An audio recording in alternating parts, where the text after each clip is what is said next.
திருச்சி நாடாளுமன்ற தொகுதியை பொறுத்த வரைக்கும் இந்தியா கூட்டணியுடைய வேட்பாளர் திரு வைகோ அவர்களுடைய வெற்றி உறுதி செய்யப்பட்ட வெற்றி.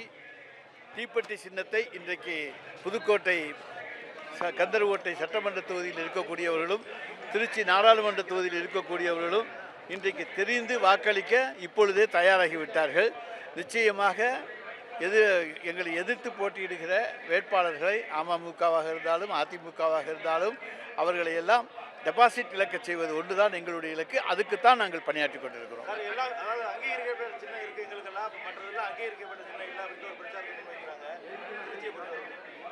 அங்கீகரிக்கப்பட்டது அங்கீகரிக்கப்படாதுங்கிற பிரச்சனையே கிடையாது. கூட்டணி இந்தியா கூட்டணியா இல்லையா அதுதான் எங்கள் பிரச்சனை. பாரதிய ஜனதா கட்சி கூட்டணியா, அதிமுக கூட்டணியா, இந்தியா கூட்டணியா?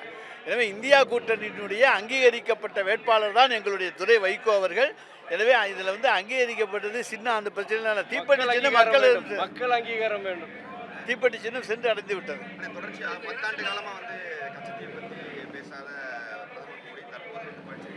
அதாவது அவருக்கு செலக்டிவ் அம்னீஷியாங்கிற வியாதி இருக்குன்னு ஏற்கனவே ஒன்று சொல்லுவாங்கல்ல, அதுபோல் 10 ஆண்டு காலம் ஆட்சியில் இருக்கிற பொழுது பிரதமர் மோடி அவர் கச்சத்தீவை மறந்துட்டார்.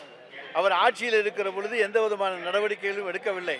அடுத்தது அண்ணாமலை ஒன்று சொல்கிறார், இன்றைக்கு திராவிட முன்னேற்ற கழகத்திலே எங்கள் தலைவர் கலைஞர் அதுக்கு ஒப்புக்கொண்டார் என்று. எந்த இடத்திலும் தலைவர் கலைஞர் அவர்கள் கச்சத்தீவை தாரை வார்க்க ஒப்புக்கொள்ளவில்லை. அவர் ஒரு சிறந்த ராஜதந்திரி, அரசியல் சாணக்கியன், இது நாடறிந்த உண்மை. எனவே கச்சத்தீவு பற்றி பேச வந்த ஒன்றிய அரசின் குழுவினரும் 2 ஆண்டு காலம் இந்த பிரச்சனையை ஒத்தி போட முடியுமா என்ற கேள்வியைத்தான் அவர் கேட்டாரே தவிர தமிழக அரசின் சார்பிலே அவர் சம்மதம் தெரிவித்ததாக எந்த இடத்திலும் ஆதாரம் கிடையாது. ஆமாம்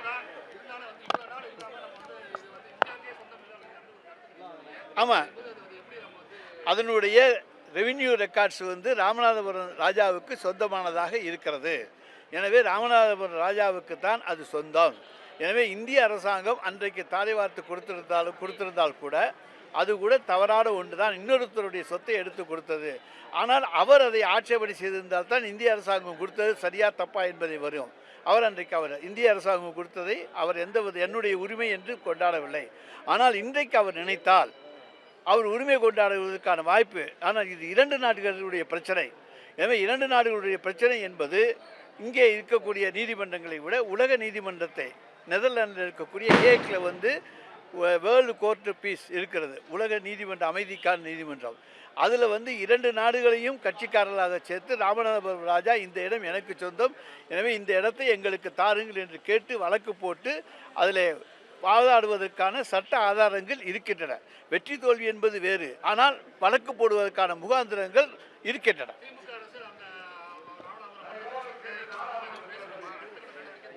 நிச்சயமாக எங்களுடைய தலைவர் தளபதி சொல்லிட்டார், நாங்கள் கச்சத்தீவை மீட்பது எங்களுடைய லட்சியம்னு. இதை நாங்கள் நிச்சயமாக கலந்து பேசி, சட்ட நிபுணர்களோடு கலந்து பேசி, ராமநாதபுரம் மன்னருக்கு குடும்பத்துக்கோ அல்லது அங்கே இருக்கக்கூடிய பாதிக்கப்பட்ட மீனவர்கள் நாங்கள் பாதிக்கப்பட்டிருக்கிறோம் என்றும் நீதிமன்றத்துக்கு சொல்ல முடியும். ஏதாவது ஒரு வகையில் கச்சத்தீவை மீட்பதற்கு உரிய நடவடிக்கைகளை திராவிட முன்னேற்ற கழக அரசு எடுக்கும். எங்களுடைய வெற்றி வேட்பாளர் நம்முடைய நாடாளுமன்ற உறுப்பினர் வைகோ அவர்கள் இதை நாடாளுமன்றத்தில் இந்த பிரச்சனையை பேசுவார்.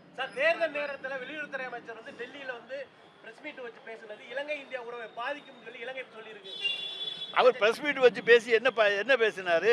இந்தியா இலங்கை உறவை பாதிக்கிறப்பலையே பேசினார். இது கச்சத்தீவில் எதிர்க்கட்சிகள் மீது குற்றம் சுமத்த முடியுமா என்பதற்கான ஆதாரங்களைத்தான் தேடிக்கொண்டிருந்தாரே தவிர அவர் உறவை ஏன்னா அவங்க இந்தியா இலங்கை உறவு என்பது அவங்களுக்குள்ள உண்டான ரகசியமான ஒரு உறவு. எனவே அந்த உறவை அவர்கள் விட்டுக் கொடுக்க ஒன்றிய அரசு தயாராக இல்லை. எனவே தான் நம்முடைய தமிழர்கள் வஞ்சிக்கப்படுகிறார்கள், கொடுமைப்படுத்தப்படுகிறார்கள். அதுக்கு முழு பொறுப்பு அரசு தான்.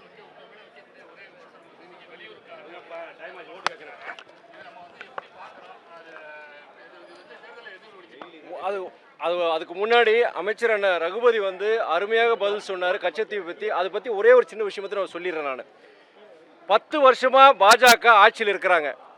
10 வருஷமாக கச்சத்தீவை பற்றி மீட்டெடுப்போன்னு ஏதாவது ஒரு இடத்துல சொல்லியிருக்கிறாங்களா? இந்த கடந்த 3 வருடமாக முன்னாடியெல்லாம் வருஷத்துக்கு ஒரு 4 சம்பவம் நடக்கும். நம்ம தமிழக மீனவர்களை பிடிக்கிறது, அவங்க படகுகளை சேதப்படுத்துறது. ஆனால் வாரத்தில் 2 சம்பவம், மாதத்துக்கு 10 சம்பவம், கிட்டத்தட்ட இது வரைக்கும் 200 நம்முடைய மீனவர்களுடைய படகுகள் கைப்பற்றிருக்கிறாங்க. மாதத்துக்கு குறைஞ்ச 40-50 பேர் மீனவர்கள் இது பண்ணுறாங்க. அங்கே மீனவர்களுடைய வாழ்வாதாரம் இங்கே இந்த பகுதியில் பொறுத்த வரைக்கும் தொழிற்சாலைகள் கிடையாது, விவசாயம் கிடையாது. அது மீன் பிடிக்க போனால் தான் அந்த மீனவர் வீட்டில் அடுப்பு எரியும். இது விஷயமா அதுக்குண்டான நடவடிக்கை பாஜக அரசு எதாவது எடுத்தாங்களா? நம்முடைய கேட்குற சகோதரர் அண்ணாமலைகிட்ட கேட்குறேன், இது விஷயமா நீ உங்களுடைய அமைச்சர்கிட்ட சொல்லி எதாவது பண்ணியிருக்கிறீங்களா? ஒரு இதுவும் பண்ணாமல் கச்சத்தீவை மீட்டெடுப்போன்னு சொல்லிட்டு இப்போ தேர்தல் நேரத்தை சொல்கிறது வந்து ஒரு மலிவான ஒரு அரசியல்னு சொல்லுவேன் நான். இதோட கேவலமான ஒரு அரசியல் இருக்க முடியாது. அங்கே ஜனங்க, மீனவ ஜனங்க ஒவ்வொரு நாளும் செத்து பொழைச்சிட்டு இருக்காங்க. 10 வருஷம் எதுவும் செய்யாத இந்த பாஜக அரசு இந்த நேரத்தில் கச்சத்தீவை மீட்டெடுக்கணும் ஒரு மலிவான ஒரு ரொம்ப கேவலமான அரசியல் செய்கிறாங்க. ஓகே, வெளியூர் சொல்லிடுறேன், வெளியூர் வேட்பாளரா உள்ளூர் வேட்பாளர் கிடையாதுங்க. நீங்கள் மக்கள் சேவை மனசு இருக்கணுங்க. அந்த மனசு என்கிட்ட இருக்குங்க, ஐயா கிட்ட இருக்குங்க.